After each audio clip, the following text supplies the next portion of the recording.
Shaw and Associates, and Myers Investment Group of Bear.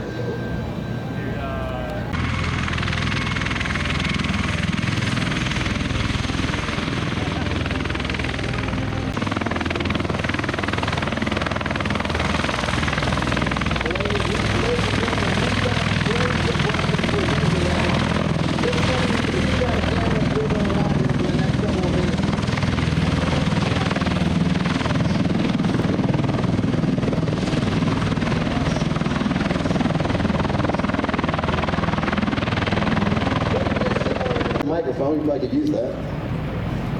There you go, give it a shot, see if that's working okay. Hey, testing. I'm happy to be here too. Well, good. Well, we've got this transformer, crazy, modern, unbelievable piece of technology right here in front. It's already airborne. The MV-22B Bravo Osprey. The Osprey aircraft, I just call it the Osprey. Tell us a little bit about the aircraft, Ed. Yeah, the Osprey revolutionized what aviation is becoming right now and into the future, with multiple branches making similar design model changes for their future aircraft. It combines the versatility of a helicopter to be able to land and take off from just about anywhere with the speed and range of an airplane, traveling up to 280 knots, which is a bit over 300 miles an hour. So it was derived off of a prototype airplane. Training with that, we go to the TH-57. The equivalent would be the Bell 206 helicopter.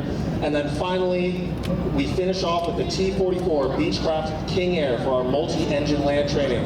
Only after that fourth airframe do we actually get to even touch an Osprey. That's a lot of training. So how long from start till wings for you? Oh, I don't know, anywhere between like 2 and 5 years. I don't even remember at this point. Hey, we've got jumpers out there going on. I've also got Corey Christensen back over here, and he can tell us a little about some of the jump stuff going on. Corey, you want to take the mic and give us a little update on that? Yeah, so right now we just had the plane go by, the jump master spotted and released his jumpers. The unique thing about this parachute is it is actually tethered to the aircraft. So as it flies by, that tether is pulled and the parachute comes out as they're dropping away from the parachute or from the airplane. Currently, they're on the round parachutes, which are different from our square parachutes in the fact that they're coming down about 12 miles per hour. So they come down a lot faster, and they are made to essentially get down to the ground fast, so they can't be shot out of the sky. Corey, if the people made some noise here with the jumpers here? Oh yeah, definitely. Bring the noise level up, folks. We'll turn everything down. Let them hear you. So these are the Air Force Special Op guys. There's Sears, there's Pararescue. I'm not sure who else is up there with them. On the ground, we got the DZ that keeps them safe and keeps the wind in the right direction so they can safely land and slow down their parachute. Yeah, Beale's got their own series shots: survival, evasion, rescue, and escape. One of our own guys is up there, Staff Sergeant Nathaniel Carby. I'll call him Carbs. So it's good to have one of our own there jumping with the parachute test squadron from Edwards. Yeah, so here shortly you'll see the #1 guy coming down. He's going to do a PLF, which is called a parachute landing fall. It's designed to lessen the impact of the ground coming up at you. So how fast do you guys are coming down? It doesn't look too big, maybe 10 feet per second, 8? It all depends on the size of the jumper. In general, round parachutes are supposed to be about 12 miles per hour to straight down. You'll see these parachutes are different from the regular Army version, where they actually have handles and they can flare them and soften the land as well. Now, can they do much in the way of steering, or is it pretty limited on these shoots? No, these are highly maneuverable, a lot more. High speed, low pass right now, going down at 500 feet AGL, about 260 knots. When we look at the propeller blades, they're below the belly of the aircraft. You can't land it in that configuration safely. Those are some big blades on that thing. They are massive. What you're about to see here is demonstrating the 6 degrees backwards from the aircraft itself. And I guess with the fly-by-wire stuff, the computer will actually prevent you from overshooting a limit, basically. Is that correct?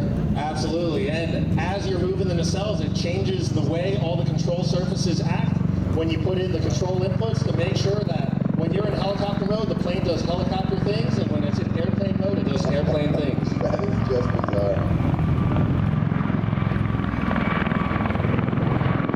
Now, Osprey stories can be found at which Marine Corps bases nowadays? So they're scattered throughout a lot of the Marine Corps air stations on the West Coast. They're located at the Marine Corps Air Station Beale. They provide us really critical situational awareness of everything going on around us, beneath us, behind us, to the side, because we can only see forward. They're also super essential to enable some of our unique mission sets like hoist, fast rope, and external load carrier. This squadron, ladies and gentlemen, MV-22 has got way to saying there. They got a very long proud history starting out in Southern California at the Marine Corps Air Station Santa Ana. Actually, the department right here, show center, showing off the flight control system on this aircraft, making it look so easy.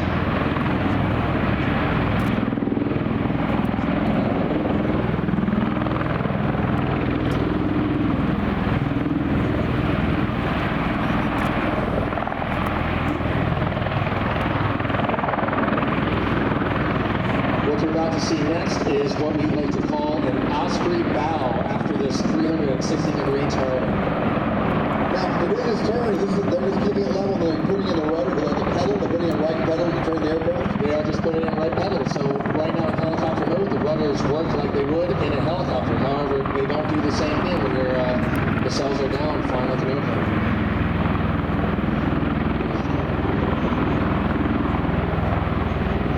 There's the pilots giving us a little bow. How about that, ladies and gentlemen? How about a round of applause for your United States Marines?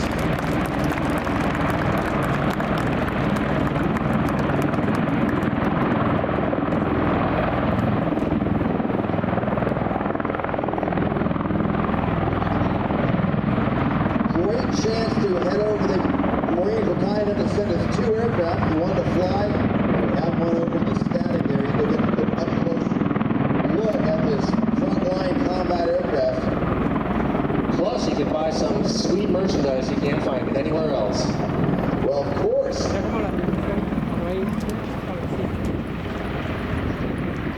Now notice they're rotating the nacelles to about 60 degrees, it looks like, 60, 70 degrees.